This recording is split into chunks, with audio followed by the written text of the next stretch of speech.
Thank you for tuning into the new SEC podcast. You've tuned into a preview of Mississippi State traveling to take on Florida. We're here in week 8 of the season. We've seen a lot of football across the SEC, and this matchup is really intriguing to me. Mississippi State coming off of a bye game, Florida coming off of a crushing loss to Texas A&M, and really playing for their coach's job for once again another week. Some of the reports have come out that there's some people that believe inside of the Florida space that Billy Napier's time is pretty much coming to an end, no matter what the result of this game is. But nonetheless, the players in the field have to play the game. And for both of these teams, both sitting with 2 losses in the conference, Florida having one pillar loss or one pillar win now to a ranked Texas team once again, trying to bounce back from that Texas A&M game. Both of these teams, their most recent game they've played was against Texas A&M. And I think it really tells a story of where these teams have to improve to bounce back for the remaining 5 to 6 games of the season. When you look at Mississippi State, they started the season off 4-0. We really pointed to their strong pass defense, their strong offense as well, rushing-wise, specifically with Fluff Bothwell, with Devon Booth. That slowed down a little bit with 60 yards for Fluff Bothwell against Texas A&M in a really tough 31-9 loss. But his overall presence this season has allowed Mississippi State to be in a lot of games that they weren't in last season and win some of those games. The Arizona State's playing Tennessee pretty close. They're going to need him to really step up against this Florida team. You know, Florida right now is the second lowest scoring team offensively.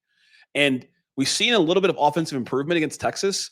And, we saw somewhat of that against Texas A&M, but unfortunately in the second half of the game, they were outscored 13-3 against Texas A&M. Where Florida has to improve offensively, and both of these teams have to improve offensively in order to have a shot to win this game, is on third down. Mississippi State against Texas A&M went 1 for 10 on third down. Florida against Texas A&M went 1 for 10 on third down. It's hard to win games and progress offensive drives if you can't convert on third down. Luckily for both these teams, are not playing Texas A&M's improved defense, and they're playing each other. On the other side, when you look at Florida and looking at what they probably have an advantage in this game, it's going to be running the football against this Mississippi State defense. This Mississippi State defense is currently ranked 13th in the SEC in rushing yards given up, about 120-plus yards per game. Jaden Ball is coming off of a slower game for Florida based upon his normal standards, 70 yards on the ground or 79 yards.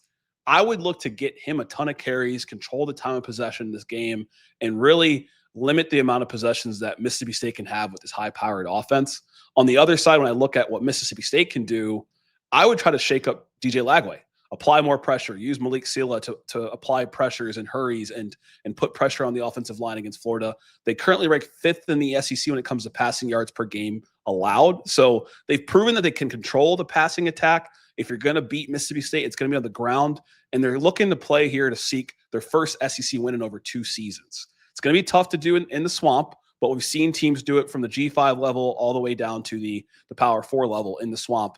And, for Florida, when I think about what's at stake here, it's not just about your coach. It's about the pride of the program. It's about, whether your coach is there or not, are you going to retain some of these key guys, the Dallas Wilsons, the Eugene Wilsons, the DJ Lagways, right?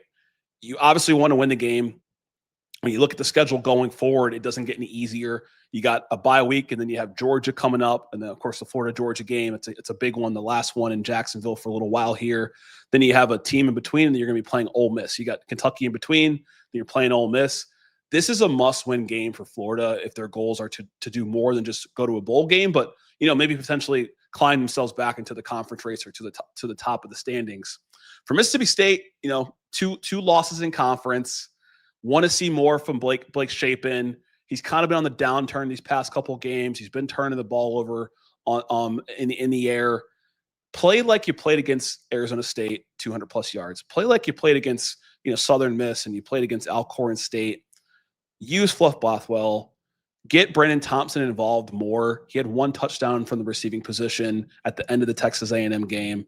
But it's going to come down to what they can do offensively, gelling-wise, which is what we expect from a Levy coach team, to be able to hang in this game. Florida's defense is starting to kind of, what it looks to be, is starting to become winded. They've really been carrying this team a lot of the season, and it's not necessarily showing up on the win-loss column, but it's showing up in the margin of losses. And when you really watch the games, you can see that they're keeping Florida in some of these games.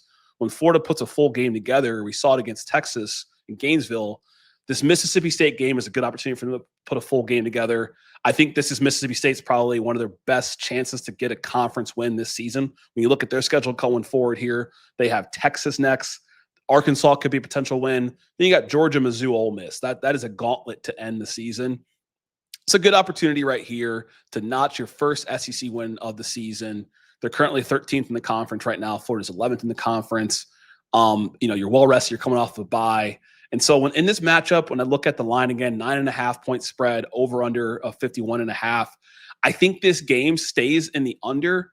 I'm going to say 28-21 Florida in this one, but I do think it's a closer game. I expect a good performance from Mississippi State. I expect Florida to look improved. And I don't know if it's enough to save the job for Billy Napier, depending on how they look, because with that schedule coming up here, I don't know if it's really enough, but I want to know what y'all think here. I'm Randall Ledet Jr. This is the new SEC podcast. And as always, thank you for tuning in. Go ahead and hit that like and subscribe button. And thanks once again.